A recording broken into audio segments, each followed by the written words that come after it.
And then meditation came, and I'd heard about meditation, but before it hadn't resonated. I thought, whatever, that's for other people. And then somehow it just struck this chord of something. There was going to be something inside. I didn't know. Mm-hmm.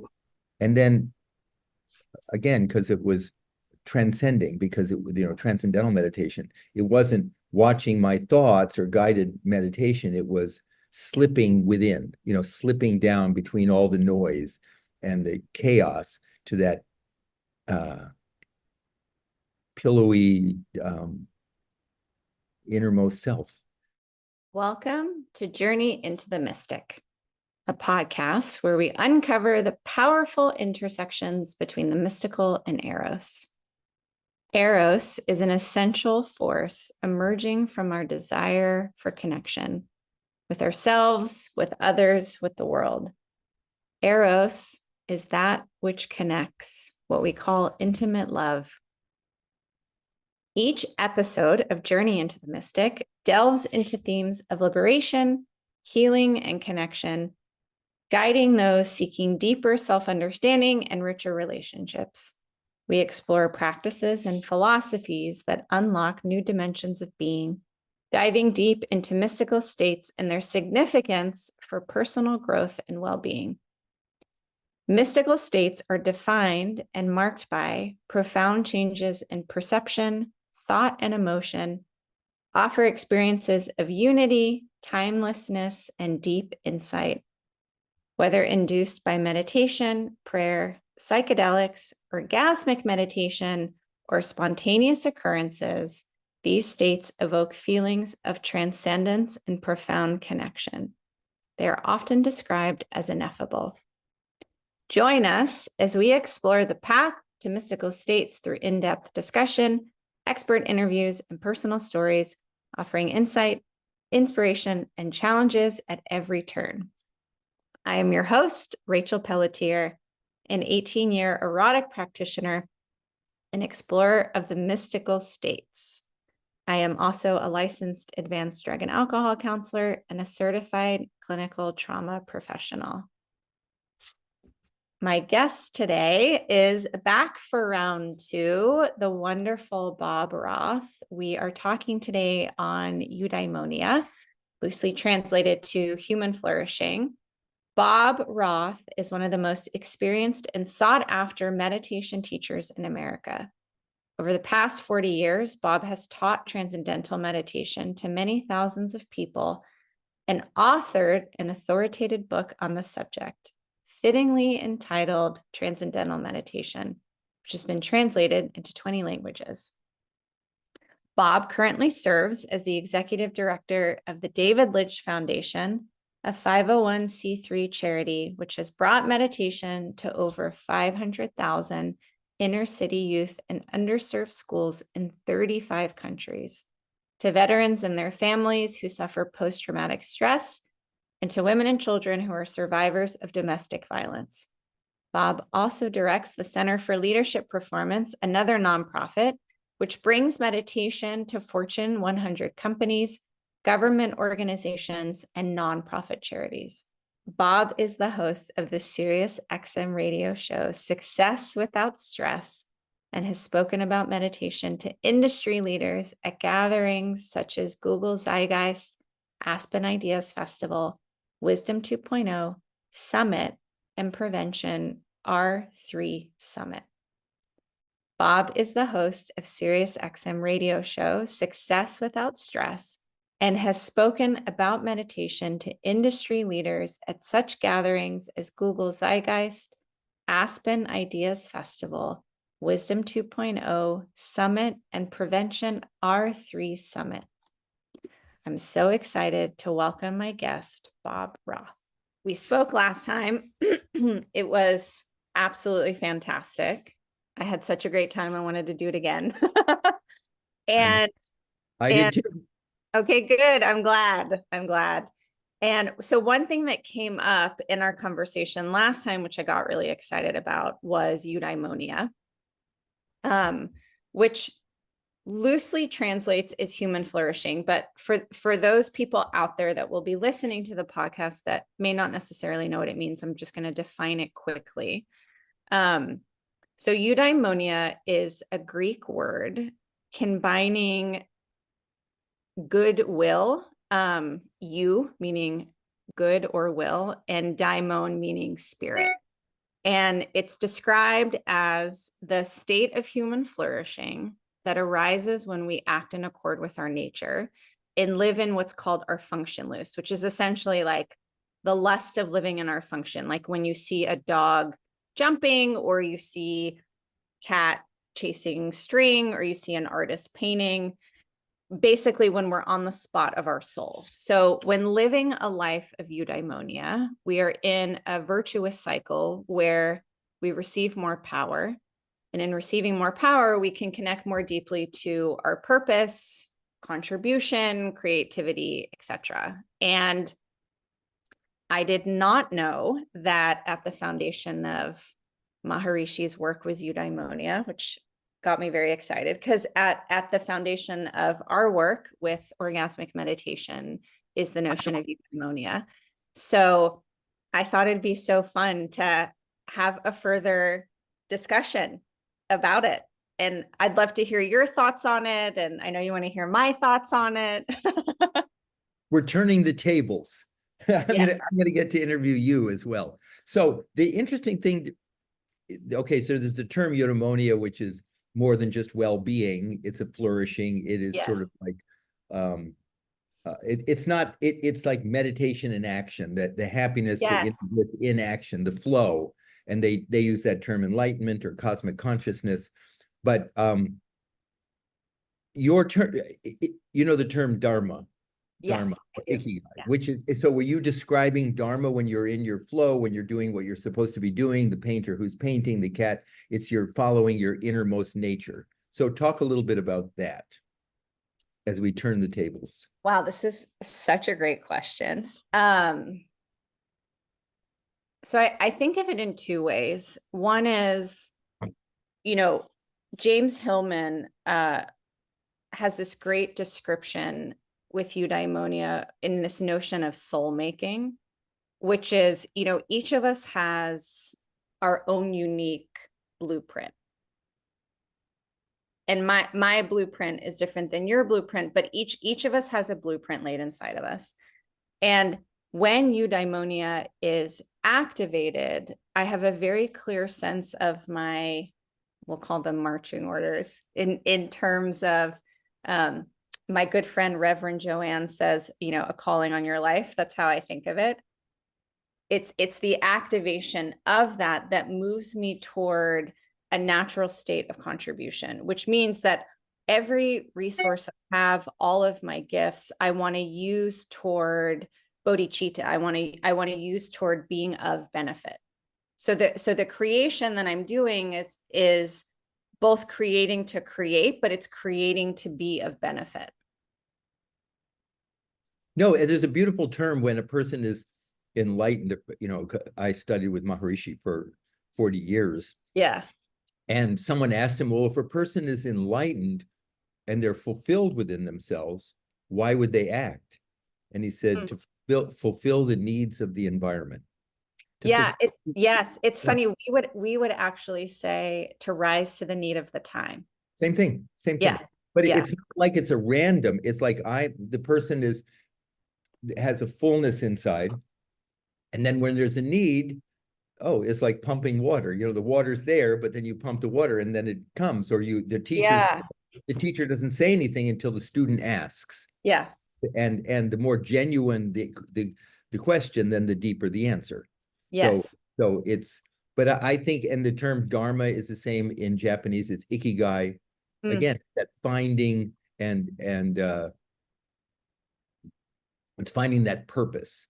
And that comes when you say activating eudaimonia, that it would almost be, the way I would look at it is like inside of us is a field of consciousness, is a field, they call it ananda in Sanskrit, kingdom of heaven within in Christianity, but there's that field. And when and Jesus even said, seek ye, he called it kingdom of heaven. He said, kingdom of heaven is within you. Seek ye first the kingdom of heaven. First that, and then everything else is added unto you. But you got to go there. And once you go there, then then you're in alignment. Then you enliven, and then you're in alignment, and then you're spontaneously in accord with your innermost nature, which turns out to be the innermost nature of nature's nature. Yes, totally agree. I also love that you use the word enliven, because it's how I think of Eros. You know, when anything is enlivened with Eros, it totally changes.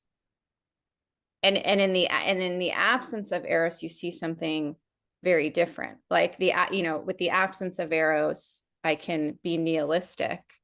With Eros, I have purpose. Now, the Greeks talk about 8 different types of love, as you know, Yes. Eros Yes. being one of them, and Yes. agape being the other end of the spectrum, which is just universal love. And in between is filial love, and there's playful love and uh, parental love. So how does, oh, and the other thing, I'd love to, and I was looking at something and I'd love to hear your balance on this, because they talk about how just lust alone that isn't anchored in the self, it awakens the same areas in the brain as cocaine addiction, that when a person is addicted to cocaine, that um, uh, uh, erotic love or first loves last for 6 months to 18. This is what they say. And I'm talking to an expert here, so I'd love to hear your comment. I want to hear your comment, because they say it does wake up that part of the brain that is, and you get addicted. And oh, if she's not this or if he's not that, then I'm dying and I'll die for this. So what are your comments? Yeah, this is so great. So I have a couple of thoughts. So the one is there's a By the sutra. way, is this a great conversation already? This is great. Yes. We're having a great time. I We know. could have our own podcast. No one has to listen. I know. Well, Austin, we have an Yeah, fun. Austin is my inspiration. So go ahead. Yeah. So there's a sutra that Nicole wrote called The Presence of Absence of Eros, which I think speaks to what you're saying, and then I can answer the other question. So it says, there is an erotic dimension to all realms. Life with Eros is beauty. Devoid of Eros is sterility. A body filled with Eros is radiant health. Devoid of Eros, it is trauma. The psyche filled with Eros is intuition. Devoid of Eros, it is chronic insufficiency. The spirit filled with Eros is convergence. Devoid of Eros, it is separation that presents as addiction, which is what you're speaking to. Sexuality filled with Eros is the art of transcendence. Devoid of Eros, it is compensation for the lack of love. The material world filled with Eros is fullness. Devoid of Eros, it is scarcity. The nervous system filled with Eros is inexhaustible energy. Devoid of Eros, it is tired and wired and stuffed and starving. The mystical self filled with Eros is profundity. Devoid of Eros, it is nihilism.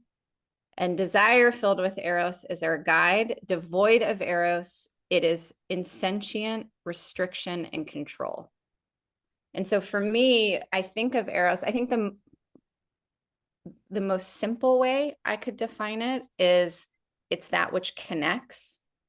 It's intimate love, because it's that which connects. Eros inherently Is it divine love? Is it a manifestation of divine love? Could some people say that? Expression of, I'm asking, expression of, because you're talking fullness, and emptiness would be sort of that, and divine could just be cosmic love, could be just that your higher self love. Anyway. Right. I'd say actually it's all of the above. But it also is emptiness. And, to go back to what we talked about the first time we spoke, emptiness is that crystalline clarity, that it's not emptiness equating lack, which is, typically people think of emptiness. They think, I'm empty, I have to stuff it with something. They don't think, oh, emptiness is space. It's the totality. It's where all things come from and all things return to. And that's how I would define Eros. Okay, I'm gonna change our conversation just for a moment. Did you was there in your life, because when we first started talking, and maybe your listeners know this. Tell me your life arc. Tell me Oh my what God. what were you like as a 6-year-old kid? Where did you grow up? I'm curious Okay. because you're speaking very profound, I think, wisdom. And Right. that is something that's just sort of book learning because you speak it from your core. Yeah. And it's not, oh, somebody said that emptiness is this. You own that. So tell me, how did you get here? That's a great, quite loaded question. That's all right. It's funny in a way. I was just telling someone this the other day that I have, if you look over the arc of my life, so I'm 43, and if I look over growing up, how I was raised, the way that I've been, in essence, I have always been the same. I've always been someone who had a deep desire to merge and to know and to explore and actually to know life experientially. That people say like, oh, you tell kids not to put their hand on a hot stove. And I was one of those kids. Did you drive your parents nuts? Yeah, I did.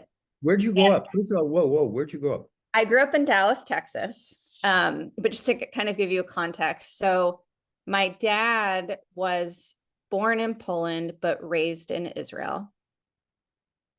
My grandparents in essence were Holocaust survivors. And that alone could be its whole podcast. They have a very interesting, my grandparents have a very interesting story. But my dad is more Israeli than he is Polish. And my mom grew up in the Bronx, and then they ended up in Dallas, Texas. Of course. Yeah, Is of course. Israel, the Bronx? Well, that's where everybody goes. That's where everyone Exactly. migrates. You got on a Everyone boat, ends up in Texas. We don't. you got on a boat and you sailed down around. Yeah. Yeah, it's funny. My dad actually did take a boat from Israel to the States when they came. Um, so we grew up in Dallas. I'm the oldest of four, and you know, I there's always been a wildness to me, like an inherent, and I mean it more in essence, like a wildness to really know all of life. And I would say it was the same when I was a kid, and it's actually the same now. I really hunger to know things, but know things intimately. So I love reading. I'm an avid reader. I liked going back to school partially because I liked reading, but more important to me is knowing it experientially. And so, it was funny. I took this psychedelic training course, and,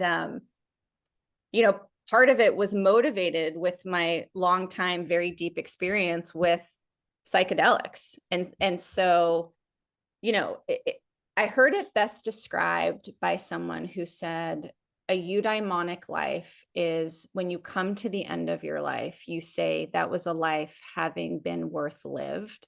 And that's very much how I live my life.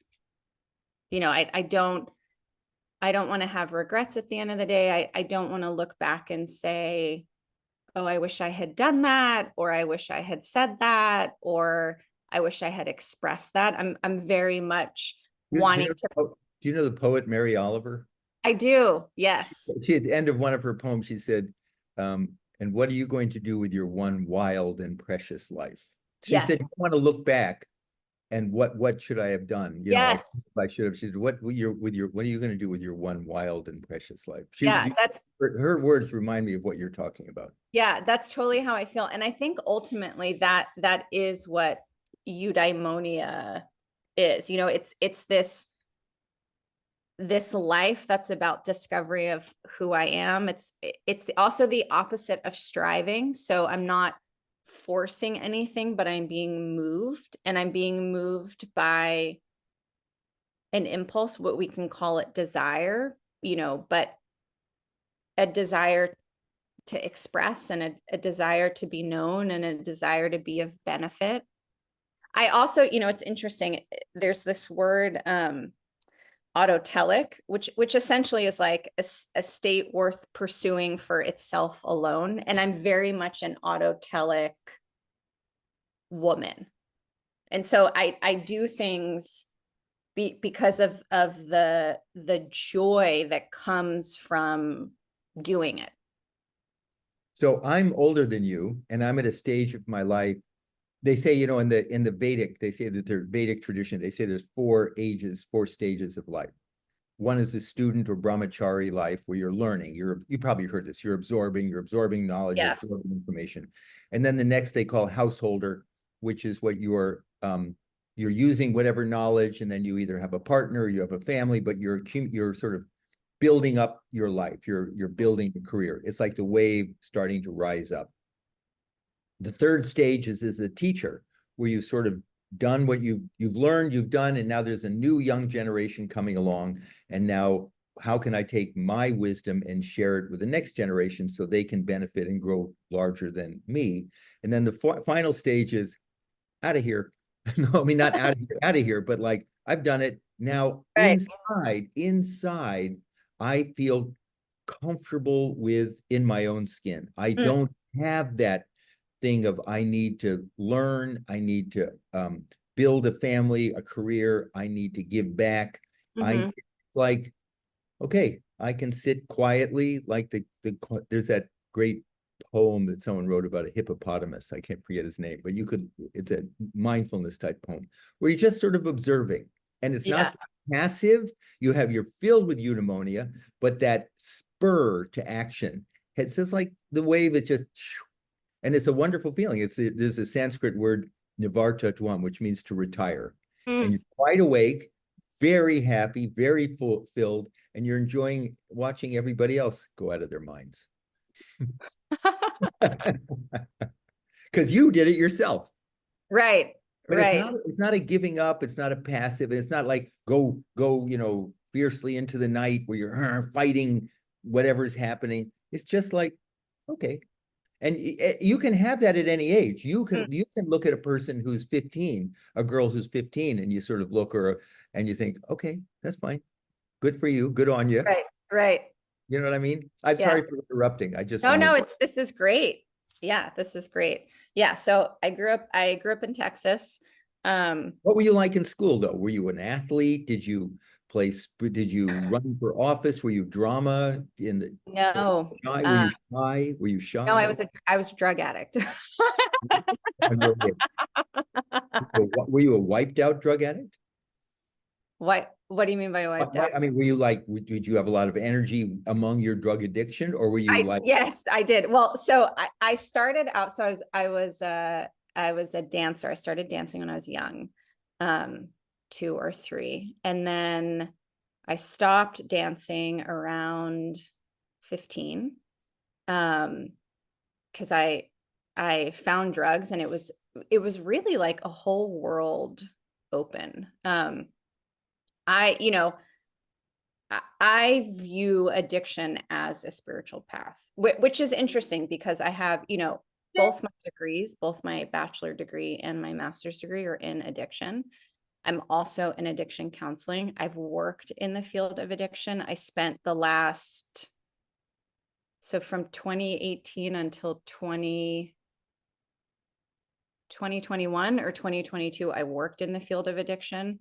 I worked in addiction through COVID, which was a whole different experience than just working in residential treatment. And I really liked working in residential treatment. I'm very much an in the trenches kind of person. I love being with people in the depths as they go through what is it, nine realms of hell or 7 realms of hell, in Dante's Inferno, going through the different hell realms. I really like walking with people in those realms. And all that said, with all that training and all that experience, I very much look at addiction as a spiritual path. And the essence for me of the path is that addiction exposes the faculty for genius.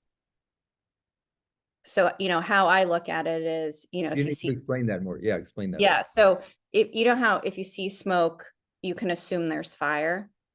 So if you see addiction, you see genius.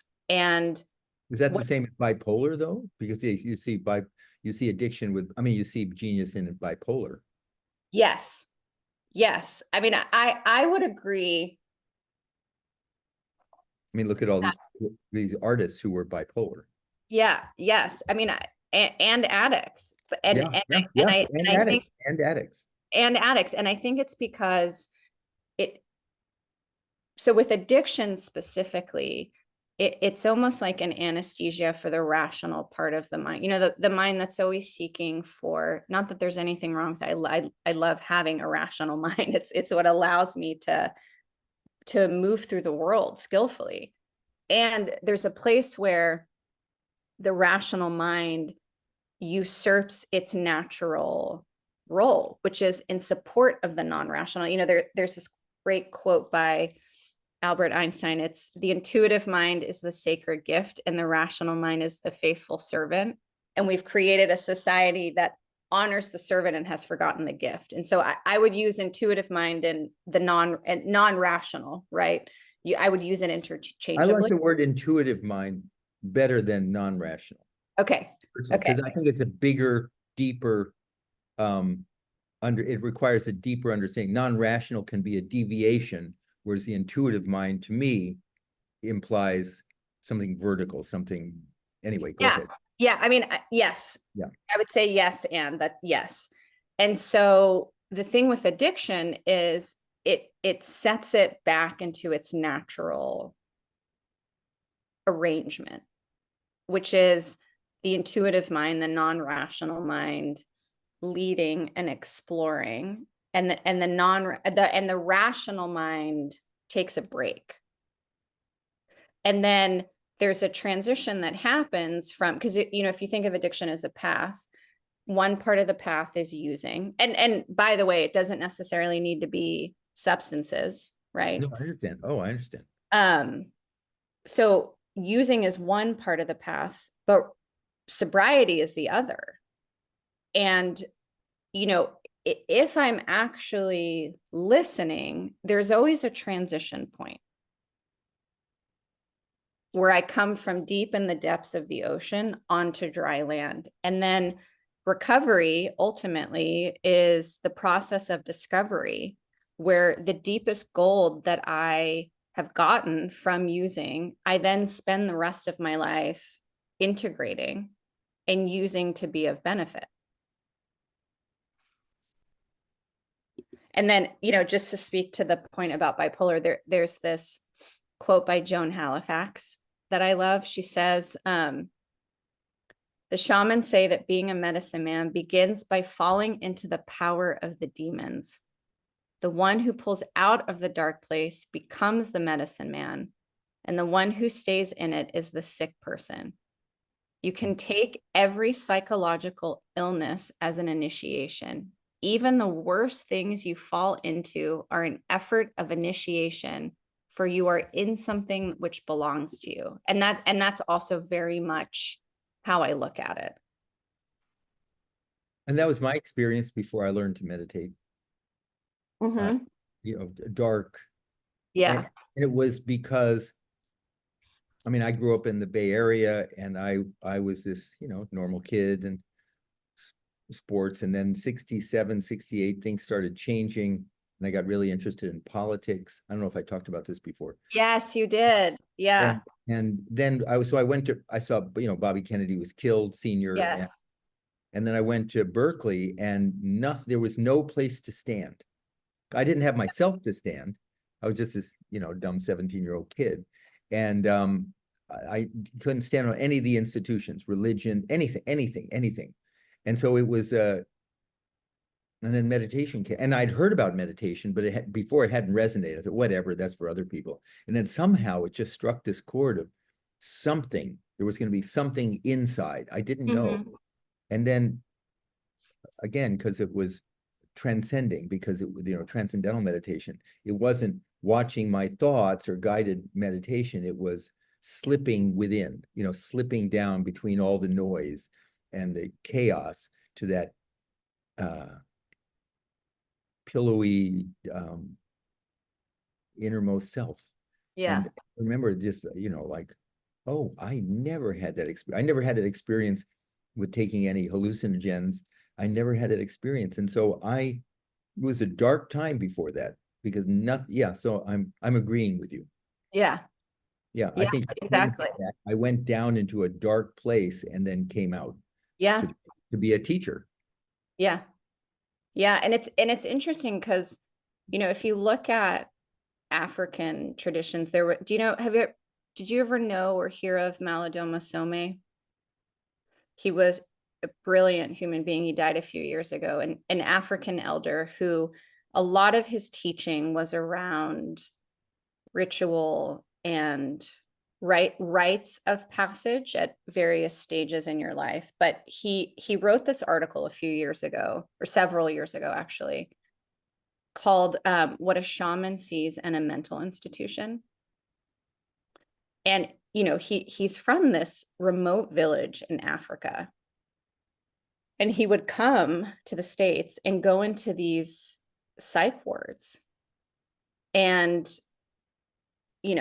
say to people like, hey, do you want to come to my village and go through these rites of passage? And people would go and be put through these initiations and come out on the other side as what we call the healers and the shamans. And it's really just in our culture that we see stuff like that as an illness or an ailment. And I think it's the same of people that are diagnosed as ADHD. I think it's having an associative autotelic mind. It's actually brilliant that your mind can go several places at once. I knew a principal who I taught to meditate. She ran a charter school in the inner city Detroit. She said, unless a kid has ADHD, I'm very suspect.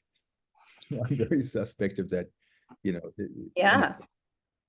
Yeah, I think so much of our culture is built on an identification of congestion. And so that, then it's like we're Wait. That's another great line. You got these great lines. This is good. You got some. You should have your own dictionary, like street dictionary. You should have your own. So identification. we have one. We have one there. It's in the back of every sutra book volume. There's a glossary. All right. So tell me what identification of congestion is. So I would go one step further with congestion and say the actual word is tumescence. Tumescence, loosely translating as congestion, or you could call it like unpotentiated power, unpotentiated energy, right? And that can be in the body, it can be in the emotions, it can be in the psyche. You can have congestion with purpose, with relationships, with creativity. And if you kind of look at our culture, the ailment really is tumescence. It's this congestion, and then I'm building an identity around my congestion. And so then I have to do all these things to fix or heal my congestion instead of activating the congestion and converting the congestion into, you could call it power, you could call it electricity, you could call it Eros, and using that toward creativity, because that's what it is. It's unpotentiated creative energy. But then I'm just walking around with a laundry list of these diagnoses, and instead of doing things that would bring me into a eudaimonic state, which then would just naturally reorient my compass. Now, you can tell somebody, you should eat right, or you should do this, and they don't, there's no, there's no receptor site. They don't hear it, or you can talk to it. And then all of a sudden they hear it 2 years later, and then it all clicks. Now I understand what she was talking about. Now I understand why I should do that. Right. What do you see is that what happened in those 2 years when that person suddenly is now woke up to hearing those things? And they did, and before they weren't negative. It was like going blah, blah, blah. There was nothing. Yeah. Such an interesting question. I mean, I can speak to it from my own experience, and I think we all have different timelines, so we all have our own different karmic connection to things. And, there's this saying in the 12-step room, sometimes quickly, sometimes slowly. And that has very much been the case for me in my own life. Sometimes someone has said something to me and quickly I have the experience of it. And sometimes people have said things to me and it has been slow, sometimes painfully slow. And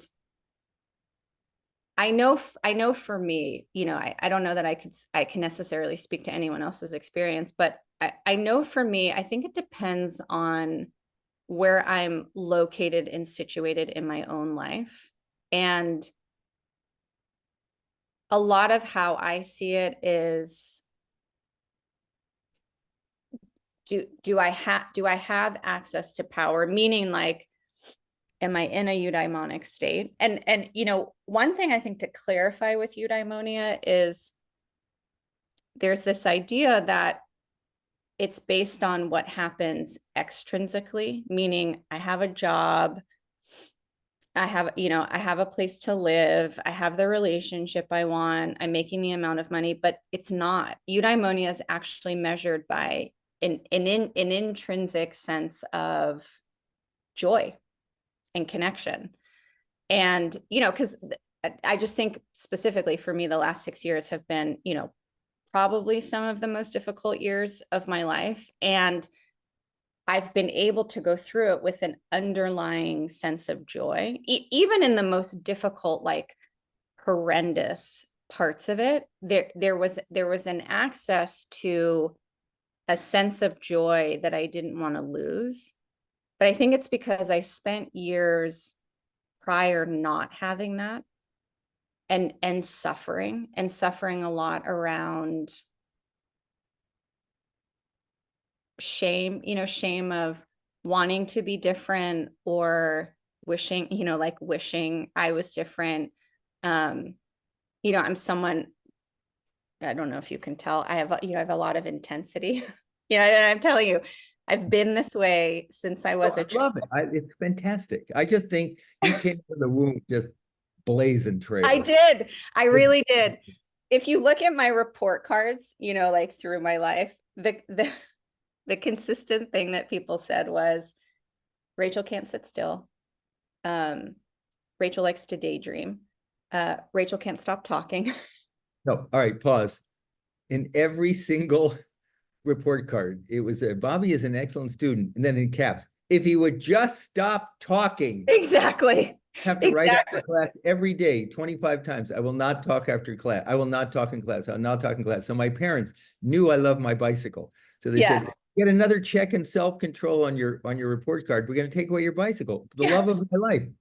I got a check. I couldn't stop. I know. Mine was summer camp. Oh, no, summer camp. Yeah. And I tried so hard. It's funny. I remember, trying to be good and trying to behave, quote unquote, but just being so fascinated by people. Like, someone had a new pencil and I wanted to know about it, and someone had new shoes and I wanted to know about it, like whatever it was. If you were a fourth grade teacher, were you like the toughest student ever? I mean, if you're a fourth grade teacher and you're trying to keep the class under some control, what were you like? Well, it's funny because I actually went to Jewish day school until I was in 5th grade. And so I had an interesting experience until I got to 5th grade. So, because in Jewish day school, half of the day you're doing Judaic and Hebrew studies, and then half of the day you're doing secular studies. So when I would be with the Judaic Hebrew teachers, it was actually less of an issue because a lot of them were Israeli. And Israelis are, were loud and intense. And so when I was with those teachers, it was a little bit less of an issue. Not that they didn't tell me to stop talking, but it was a little less of an issue. And then when we would transition to the secular studies, I had a much harder time. It was harder for me to like quote unquote sit still. Hmm. And I, it's interesting. I think for me, when I look back on it, and I even think about it now, just in terms of when I went back to school, there's always a deep hunger in me to know life experientially. I want to know all aspects of it. I want to know, you know, the good quote unquote, the bad quote unquote, and the ugly quote unquote. I want to know all of it. The truth is I'm a eudaimonic being. I'm a woman who has a lot of, you could call it sexual energy, you can call it Eros, you can call it power, you can call it electricity. And I've always been that way. And, for me, learning how to plug it into creativity, to contribution, to purpose is what taught me how to harness it. I would say that and actually orgasmic meditation for me were the things that, along the way had me learn how to work with it. There were things that I did prior that woke me up to it.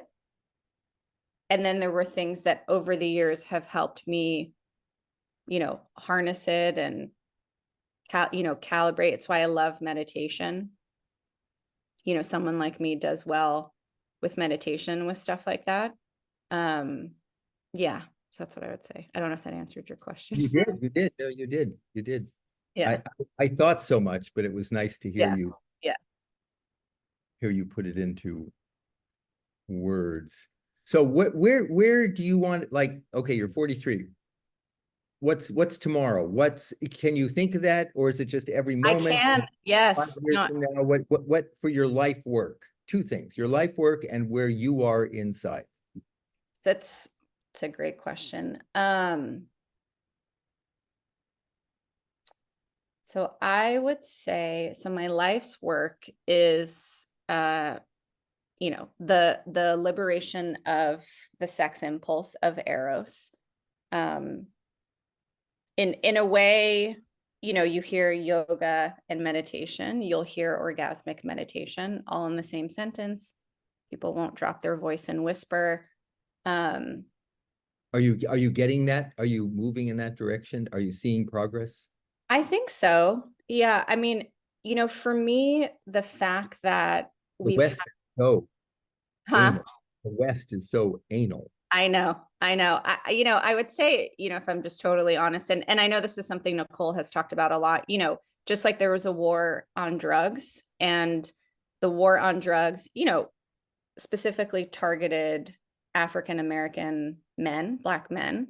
I'd say there's a war on sex, and the war on sex specifically targets women. Our whole culture is designed toward the suppression of the erotic impulse, and I would say, the work that we do is toward the liberation of the sexual impulse, and that has its own challenges. And but I would say one step at a time, there are changes being made. I would say the fact that we have had 9 studies, 7 peer-reviewed papers. We just finished the first trauma study. The paper is pending publication. For me, that's huge. And I think, Oh, and it's the only way out, I think. yeah, The only way out. yeah. And I think, people can feel that there's a shift coming in the world. I do think people can sense it. And, one of the reasons I feel so passionate about it is, to me, and this is me and my experience, but I think the only force strong enough to subdue greed, hatred, and delusion, which is a lot of what you see in our world currently, is Eros. And, I very much live by the meek shall inherit the earth. Like, all the people on the margins, are the people with power. And if all those people took their rightful place of nobility, I think our whole culture would shift drastically. I would say the first is transcendence, and out of transcendence you can have true Eros. But you can have access to the Eros you described at the very beginning. But if Yeah. a person doesn't, it's like know thyself. Yeah. And then we talked about this before, then act. Yeah. So I think that, yeah. And then what happens just naturally happens. It's not your agenda. It's not, because sometimes we learn lessons we didn't know what we're going to be doing. Totally. Truer words were never spoken. Yeah, we can have this like this sort of agency. Well, this is what I'm going to do with this foundation. Yeah. Or this is how I'm going to bring meditation to the world. And then lo and behold, universe had something else in mind. And Yes. after bashing my head against a brick wall, I go, oh, maybe that brick wall's not opening. Maybe I need to go this way, or maybe I need. Yeah. Having optionality is what I would call it. And I think, again, if we're just going back to what would be culturally diagnosed as ADHD, is actually having an associative mind. And an associative mind is like, oh, I'm going in this direction. I'm hitting a wall. Okay, well, let's go over here. And not to take my attention off this location. I can keep attention on it, but I don't have to keep knocking up against the wall. Okay, I'm going to go over here.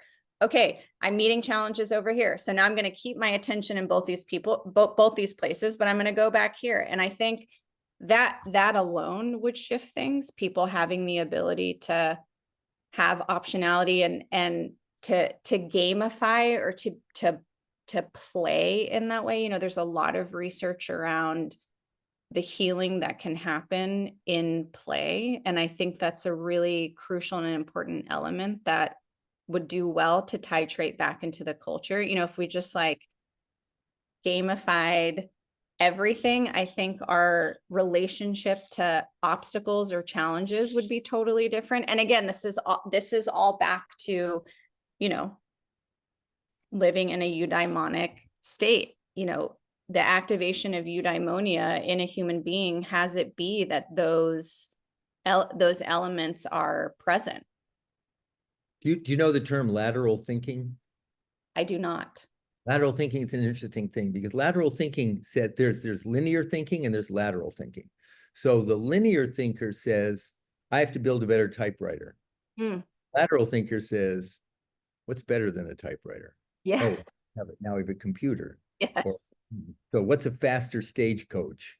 Well, then you have, okay, to go or a wagon train. So lateral thinking is also has to be based on that freedom of that liberation that comes, I think, from accessing, I'm just going to go back to that, the primacy of accessing your own resource, your own unlimited resource, of which we use a small, tiny amount, and we block it off, we restrict it. But I'm free to, no one can stop me. I don't care what gender I am, I have access to that unlimited resource within me. It's my hardwired for it. And then coming out of that, institutions in society have to change because whether it's healthcare, education, government, all these different things, and sexuality and relationship, all of them, but they get those, I think, those channels, and those institutions change when more people are thinking from their own true self. Yeah, I totally agree. And it's, this is back to why I called the podcast Journey into the Mystic. Because I believe actually that providing unmitigated access to mystical states fosters what you're talking about. 100%. 100%. 100%. And there's a difference between an alternate state and a mystical state, I would say. Totally. Yeah. An altered, so I'm in waking state, and so many people take drugs just to get an alteration, like they drink to get an alteration. Yeah. But a true mystical experience, again, is that transcendent experience that totally. Yeah. And then my whole compass is reoriented.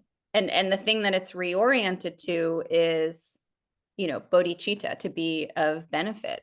And I think, it's it's interesting, just, you know, if we go back to addiction, where to me, I have so much pain around, you know, this notion where people say, I can't get sober. And it's like, well, it's not about can, it's a matter of, are you actually done? Like, did you hear the voice that says, okay, it's time to transition? And what would happen if instead of saying recovery, recovery, recovery, recovery, it was discovery? Because if I discover, you know, this is Did it back, again. You did it again. That's another great one. It's another great Rachel line. Great. you Go know, ahead. if I go back to this idea that it's a you know, it's a program, so to speak, of discovery. Well, the thing I'm discovering is my unique blueprint, and that's my fortification. And a human being that's fortified naturally and organically wants to be of benefit. You know, it's we see it a lot with our prison monastery program. You know, people go through the program, and, you know, we do these like pre and post eudaimonia surveys, and you know, a lot of them talk about feeling angry, not feeling a sense of purpose, feeling disconnected. And then post, you watch the scores for anger, depression, loneliness go down, and you watch the scores for creativity, connection, a sense of purpose go up. But then also, you know, they send the most beautiful art. There's this guy on death row, who heard that we were opening a center in New York and made a figurine for the center out of materials that he's getting on death row. And, you know, it's just the poems that they write, the pictures that they draw, it just, like, they break your heart. They're so beautiful. But it's like, oh, all of us have the natural ability to do that. Yeah, so we call our program Freedom Behind Bars. I know you told me that. I love that. It's funny because ours is unconditional freedom. Yeah, yeah, yeah. This is okay, I have to go. Let's one last question. Okay. What's the one last thing you want to Okay. say? And thank you for being such a willing interviewee. Yes, here's what I'll say. If you want to do this again, I would love to. We tend to run out of time, and there's so much to talk about. I think for me, the thing that excites me so much is seeing these connection points of eudaimonia across domains. I just, when you first mentioned it in that interview, that the foundation of transcendental meditation was eudaimonia, it really blew my mind. And I always feel grateful that, you know, you're just in general, you're willing to engage in conversation, but I loved having you again, and we can do part 3 if you would like. I would love it. Okay, great. And let me see, what is my final comment? I really appreciate you.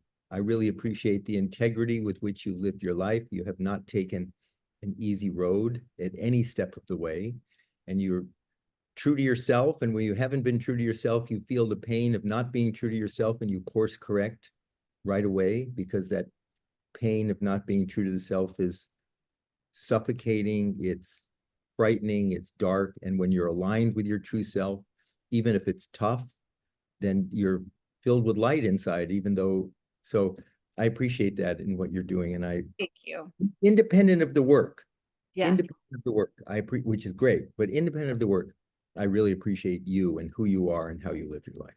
Thank you. Thank you. I appreciate that. Yeah. Thank you for listening to Journey into the Mystic. We'll see you soon.